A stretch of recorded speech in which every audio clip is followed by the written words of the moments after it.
నాకు మహేష్ బాబు మళ్ళీ ఒక ఆఫర్ ఇచ్చారనమాట. ఓకే, ఏమి ఇచ్చారు?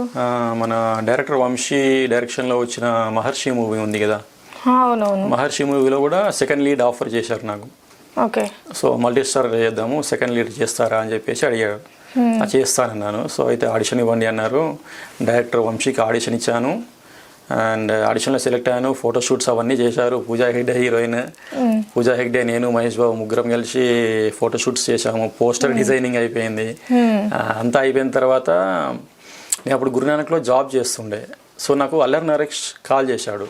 అల్లరి నరేష్ అప్పుడు మహేష్ బాబు అయిపోయాడు, మళ్ళీ అల్లరి నరేష్ వచ్చిండు. మహేష్ బాబు తర్వాత ప్రాజెక్ట్ కన్ఫర్మ్ అయిపోయింది. ఓకే, తర్వాత అల్లరి నరేష్ కాల్ చేశాడు.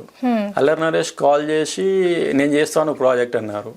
ఆ టైంలో అల్లరి నరేష్ డౌన్ ఫాల్ అయిపోయాడు ఫిల్మ్ ఇండస్ట్రీలో. Okay, so he don't have offer. మీరు వచ్చి లేపారు. అయ్యా, సో అట్లా కాల్ చేసి నేను చేస్తాను ప్రాజెక్ట్ అని చెప్పేసి. అంటే నాకు అల్లరి నరేష్ పరిచయం ఎప్పటి నుంచి 2014 నుంచి పరిచయం అనమాట. మంచి friend. So like he's like my brother అనమాట. బ్రదర్. సో నేను బ్రదర్ అని పిలుస్తా అల్లరి నరేష్ని. సో చేయండి అన్నాను. చేయండి అంటే మీరు సాక్రిఫైస్ చేసేసినారు ఇంకా. Yeah, 1 movie and Maharshi movie 2 movies sacrifice చేశాను.